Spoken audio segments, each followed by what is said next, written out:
Welcome back to the Joyful Optimist. This is your Sunday sanctuary, a space to slow down, reflect, and reconnect with what really matters. I'm Sandy Kusano. Before we begin, I want to name where I am right now, the location, because it feels important. I'm recording this episode in my home in Pennsylvania, a home I bought almost 20 years ago with my mom.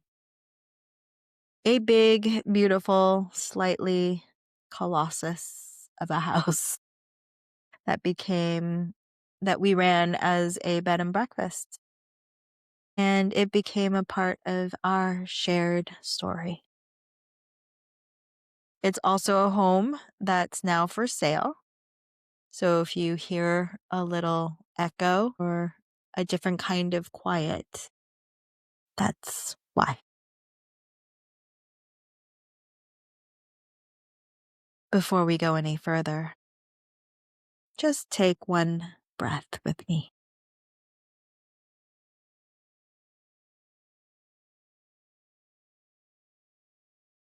Nothing to fix, nothing to figure out. Just be present.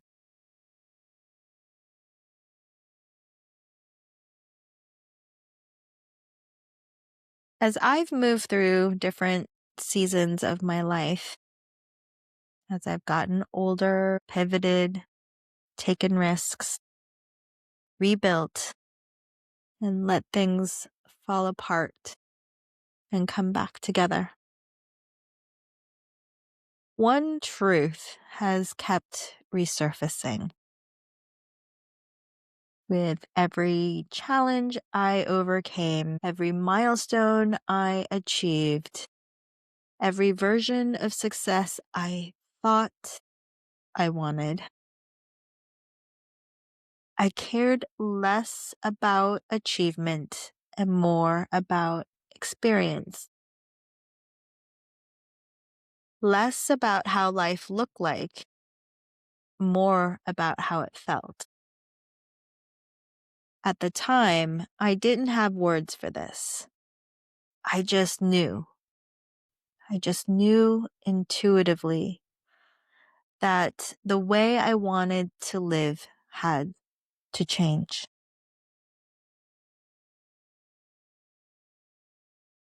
When my mom passed away, now 3 years ago, I had a surprisingly hard time letting go of this house.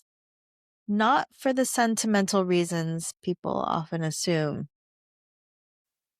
I didn't grow up in this house, but rather it was about value, scarcity, a quiet story running underneath. What if I never can afford something like this again? What if this was my inheritance, my security, my proof? I was attached to the idea that this house meant safety, that it represented legacy. And yet, I was living inside something that no longer fit the life I wanted. It took time and honestly, distance to see that.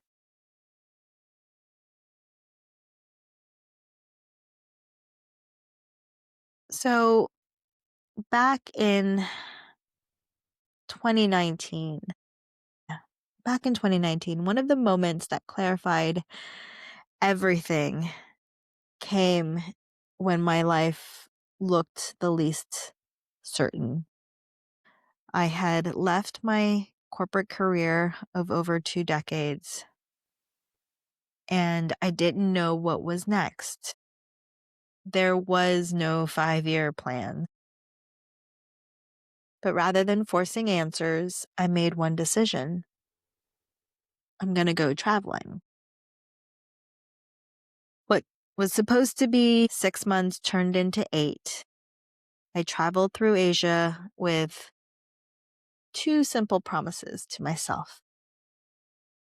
I would not demand clarity on what was to come, and I would not ruminate on the past. My only job was to live each day, moment to moment, through experience, connection, and presence. Some days were full, some days were quiet, but every day was practice. That journey also reconnected me to parts of myself I didn't realize I'd been carrying quietly. I immigrated to the US when I was 4. And like many immigrants, I spent much of my life trying to assimilate, to succeed, to fit, to perform belonging. So, traveling through Asia, South Korea, Mongolia, Nepal, Bhutan, Thailand, Malaysia, Vietnam, Singapore, it did something unexpected. There was a familiarity and ease. People just assumed I was from there, that I was local, something I had never experienced, that my face looked so familiar, so normal, so much that it belonged. And something in me relaxed. It wasn't about genetics or labels. It was about feeling at home in my own skin. When I returned to the US and began rebuilding my life, one thing was clear. Life could not just be about money or titles or working endlessly and postponing joy. I wanted a life centered on experience, freedom, alignment. And I landed with coaching. And over the years, even my own coaching has evolved alongside that knowing. When I first began, I began coaching executives, an executive coach. But now this evolution, it's gone from, it's not the title, the person, not the performance, the transformation. And not what do you do, but how do you want to live?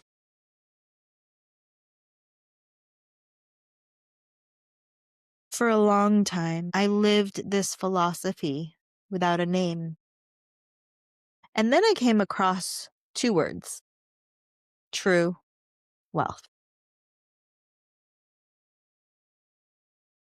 So this is often attributed to a philosopher named Alan Watts. And he spoke about how money is not the substance of life.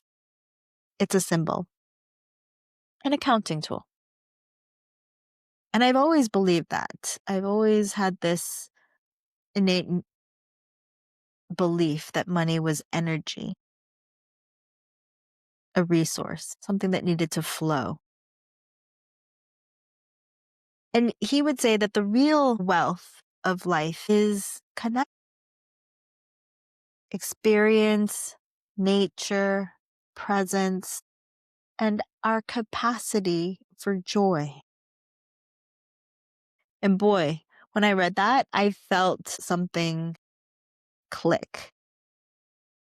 In fact, my coaching practice, my business has always been called Joyful Optimist. And here I was not focusing on the thing that I knew needed to be focused on. And so I shifted, and this is what I understood I've been living toward. And I really started to align how I show up for others in that way.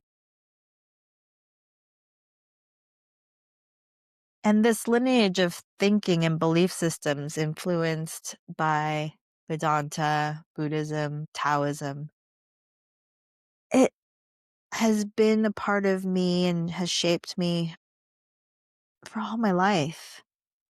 So seeing this out in the world wasn't just validation, it was relief. And here's the thing I realized.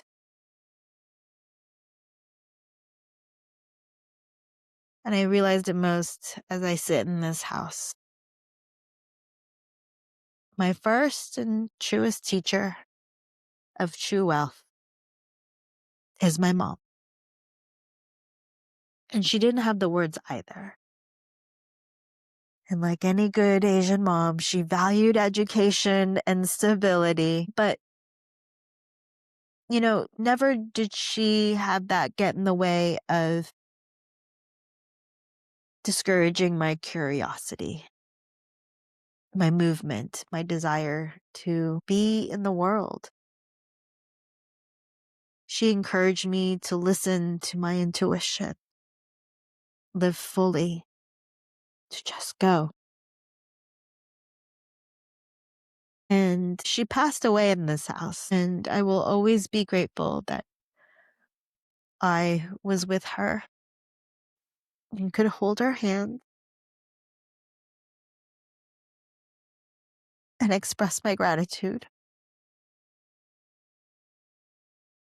for the life that she helped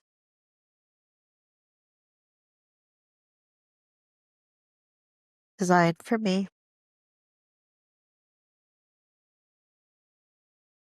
And what I realized is that it's the experiences, the shared travel that we did together, the laughter that we had. And so grateful for the freedom she gave me to become myself. See, that is legacy.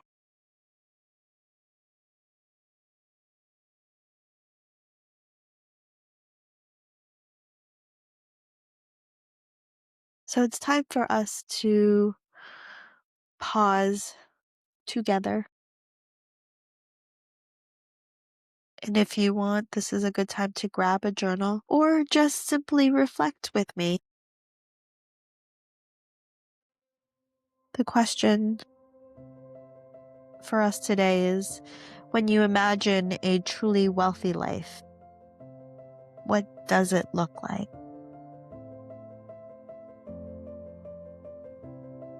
What does it feel? It's not about what it proves, but rather how it feels in your body. What do your days look like? What are the relationships? How do they support you?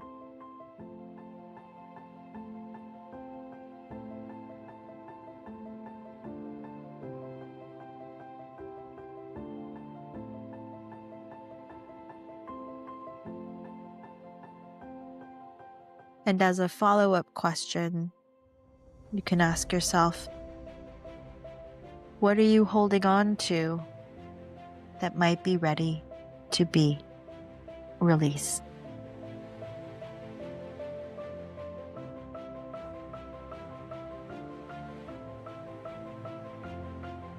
If this episode stirred something for you, I'd really love to know how you're doing. You can leave a comment or send me a note at joyfuloptimist.com. And if someone in your life is questioning the life they've been told to want, please share this episode with them. And I'll leave you with a mantra that I've been holding close to me lately. Don't wait for the magic. Be the magic. Until next Sunday, I'm Sandy, your true wealth coach.